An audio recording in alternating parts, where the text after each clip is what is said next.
Hello friends, welcome है आपका रहस्य खुलने दो चैनल पर। आज हम देखेंगे एक रहस्यमयी और भयानक कहानी भूतनाशक बाबा की। सालों पहले रानपुर और शतपुर के जंगल तक भूत प्रेत की कहानियां फैली हुई थी। पास के ही गांव के लोग इन्हीं जंगलों में अपने जानवर चराते थे, लेकिन भूत के डर से शाम होने से पहले लौट जाते थे। एक दिन मोनू भी उसी जंगल में अपनी बकरियों के लिए घास लेने के लिए गया था।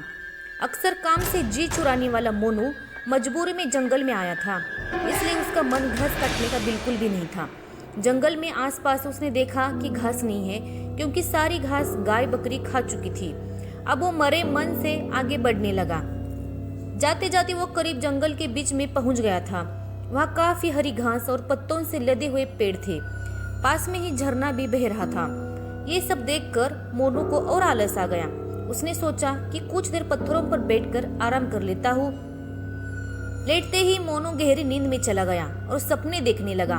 सपने में ही मोनू जंगल का रास्ता भूल गया था और उसने एक अजीब से आदमी को भी देखा। आदमी की शक्ल इतनी डरावनी थी कि मोनू की नींद खुल गई।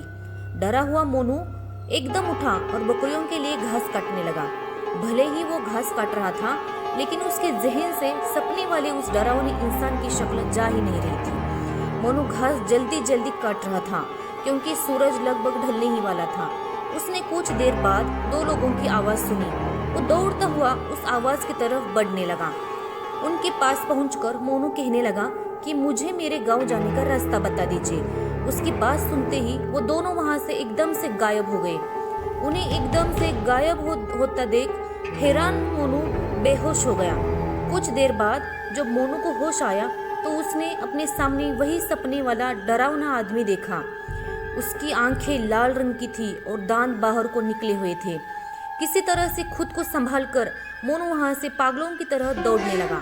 उसी वक्त एक भालू उससे टकरा गया। उसने ऐसा झपटा मारा मोनू पर कि वो नीचे गिर पड़ा।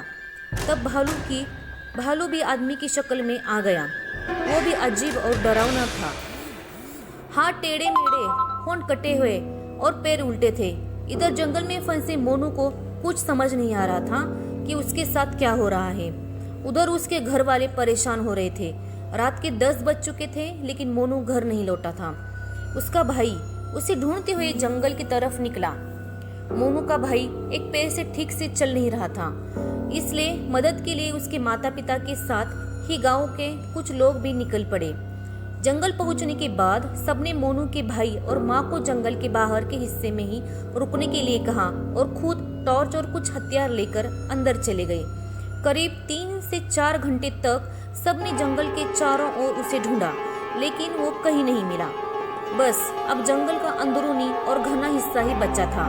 रात के 4 बज रहे थे, इसलिए सबने सुबह होने का इंतजार करने का फैसला लिया और कुछ देर जंगल में ही बैठ गए। सुबह होते ही सब आगे बढ़े और मोनू की तलाश शुरू की, लेकिन वो कहीं भी नहीं मिला। सब थक हार कर अपने अपने घर लौट गए। मोनू किसी एक कोने में भूख प्यास से तड़पता हुआ पड़ा था। उसे इतना होश भी नहीं था कि वो कहाँ है। मोनू का परिवार भी 3 दिन से उसकी याद में परेशान था। मोनू के भाई के मन में हुआ कि वो पक्का कहीं मुसीबत में ही होगा। अब मुझे भगवान को याद करना चाहिए।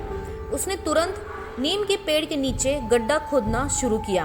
भाई लौटेगा, अपना भाई लौटेगा कहते कहते किसी तरह से उसने गड्ढा खोद लिया। अब रोज सुबह वो उस गड्ढे में जल और दूध चढ़ाता। उसका मानना था कि उनके देवता उसी नीम के नीचे ही रहते हैं। वो रोज सुबह उसी पेड़ के पास बैठ जाता और उसे कोई भी उठाने के लिए आता तो उसे धक्का मार देता था। नीम के पेड़ के नीचे बैठकर मोनू का भाई बस यही कहता कि मेरा भाई जरूर आएगा, उसे मेरे भगवान लेकर आएंगे। मोनू के न मिलने पर और उसके बड़े भाई की ऐसी हालत देखकर गांव वालों ने एक भगत को बुलाया। उन्होंने कुछ देर ध्यान लगाकर सबको बताया कि मोनू जिंदा है और वो कल घर आ जाएगा। उसकी मदद करने के लिए खुद भगवान जा रहे हैं। कुछ दिनों बाद मोनू किसी की साइकिल में बैठकर घर सही सलामत लौट कर आ गया। उसका शरीर इतना कमजोर था कि उसे अस्पताल में भर्ती करना पड़ा। करीबन 3 दिन बाद उसकी तबीयत ठीक हो गई। अब मोनू के भाई ने पूछा कि तुम्हें क्या हुआ था और किस तरह से तुम बचे। मोनू ने बताया कि उसे जंगल में भूतों ने घेर कर रखा हुआ था। वो ऐसे खतरनाक दिखते थे कि याद करते ही डर लगता था। आवाजें भी अजीब अजीब सी निकलकर मेरे चारों तरफ नाचते रहते थे।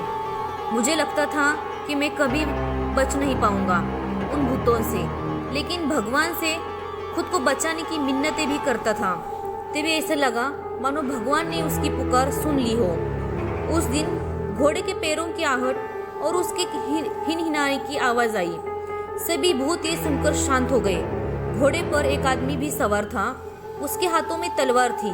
उसे देखते ही सारे भूत भागने लगे और वो अपनी तलवार से एक एक को मारते हुए आगे बढ़ रहा था। फिर उस घुड़सवार ने मेरी तरफ देखते हुए कहा कि मैं तुम्हारे लिए ही आया हूँ।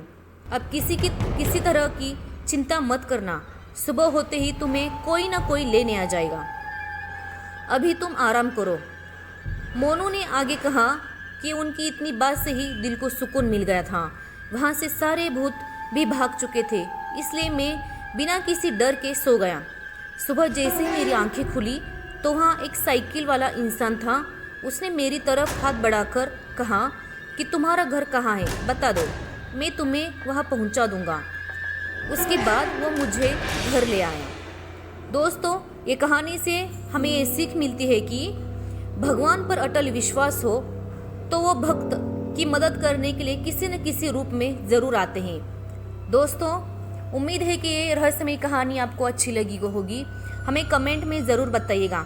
ऐसी कहानी देखने के लिए हमारे चैनल को लाइक, सब्सक्राइब और शेयर ज़रूर करिएगा। फिर मिलते हैं और एक नई रहस्यमय कहानी के साथ अगले वीडियो में।